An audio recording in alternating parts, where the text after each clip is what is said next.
નમસ્કાર મિત્રો, આજે આપણે જોઈશું ક્લાસ 6માં ચેપ્ટર 1 સંખ્યા પરિચય. એમાં હવે સંખ્યા કોને કહેવાય એ બધું તમે આગળના ક્લાસમાં ભણી ગયા છો. તો આપણે ડાયરેક્ટ આ ચેપ્ટરમાં નવું શું છે એ જ જોઈશું અને એના પછી આપણે સ્વાધ્યાય ચાલુ કરી દઈશું. બરાબર?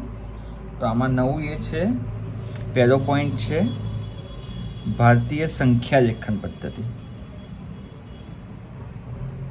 ભારતીય સંખ્યા લેખન પદ્ધતિ. હવે આમાં આપણે જોઈશું તો કોઈ એક નંબર લઈએ, 7 લઈએ, પછી એના પછી 6 લઈએ, એના પછી 3 લઈએ. આપણે નંબર લખ્યો કોઈ પણ રેન્ડમલી નંબર લઈ લઈએ તો આપણે 367 છે. તો એમાં આ 7 છે એ કયો કહેવાશે? એકમનો અંક કહેવાશે. એકમ. ઠીક છે. તો આ 100 કે શું કયો કહેવાશે? દશકનો અંક કહેવાશે. એકમ, દશક, 100 એ બધું તમે ભણી ગયા છો. આપણે એક વખતે રિપીટ કરી દઈએ છીએ. તો આ 100. આ આપણે એટલા માટે કરીએ છીએ કે આમાં શું આપણે અલ્પવિરામ પ્રમાણે ભારતીય સંખ્યા પદ્ધતિમાં શીખીશું અને ક્યાં ક્યાં અલ્પવિરામ મૂકવાનું એ આંતરરાષ્ટ્રીય સંખ્યા પદ્ધતિમાં કઈ રીતે મુકાય છે એ જોઈશું.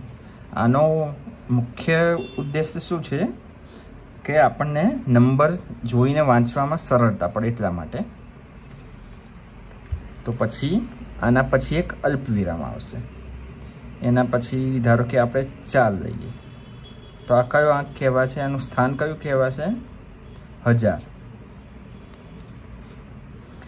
પછી 5 લઈ લઈએ તો આનું સ્થાન કયું કહેવાશે? 10,000. થયું ને? 54,367.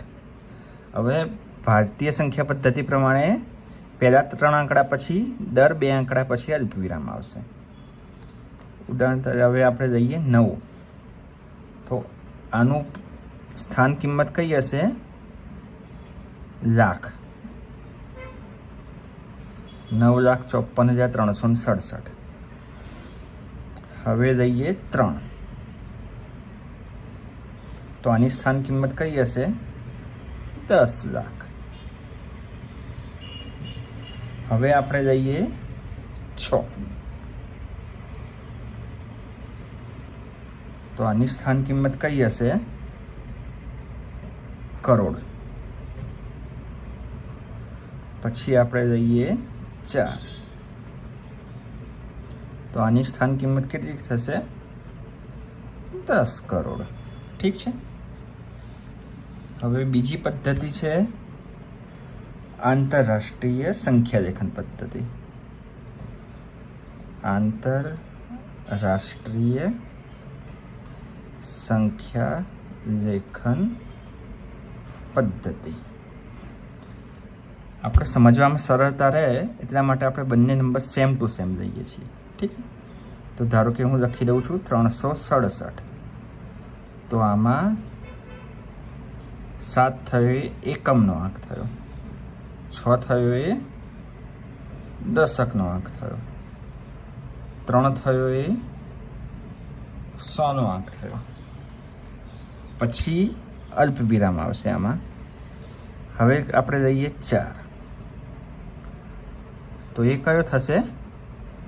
1000નું સ્થાન, 4,367. પછી આપણે લઈએ 5. તો 5 આનું સ્થાન કયું આવશે? 10,000. પછી આમાં ને આમાં શું ડિફરન્સ છે? તો અહીંયા ઇન્ડિયન નંબર સિસ્ટમ આપણે કહીએ ને ભારતીય નંબર સંખ્યા લેખન પદ્ધતિ, તો એમાં પહેલા 3 આંકડા પછી દર 2 આંકડા પછી અલ્પવિરામ આવશે, જ્યારે આંતરરાષ્ટ્રીયમાં 3 આંકડા પછી આવશે. તો અહીંયા 9 એટલે આ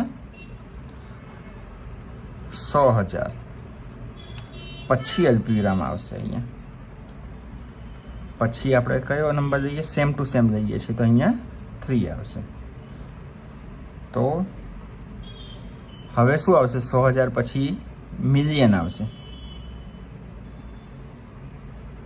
મિલિયન પછી આપણે લઈએ 6. આમાં જે 6 લીધું છે એટલા માટે જ હું અહીંયા 6 લઉં છું.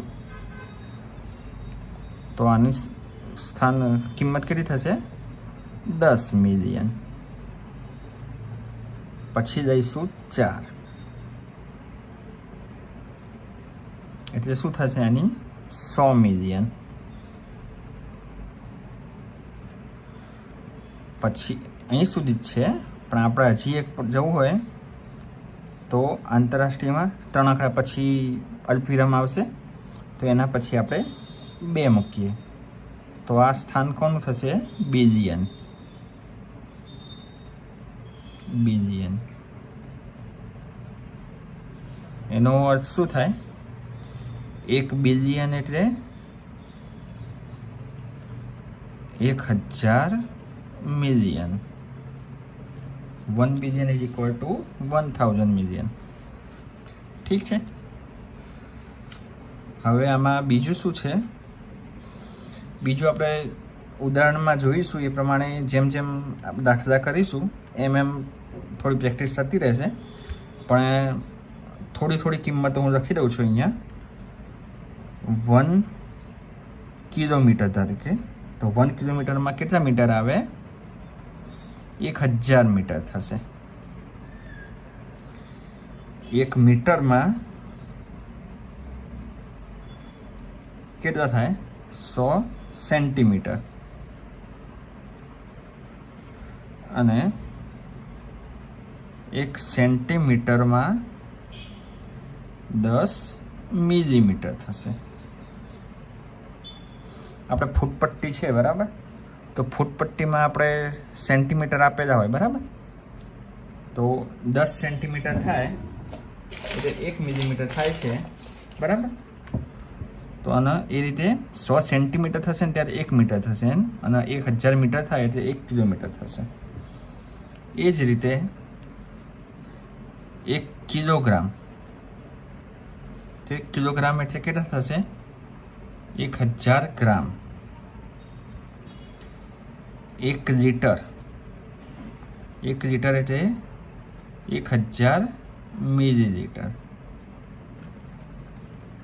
ઠીક છે. તો આટલું જોવું હોય તો જોઈ લો, પછી આગળનું આપણે જેમ જેમ દાખલા ગણીશું એમ જેમ આવશે એમ હું સમજાવતો રહીશ.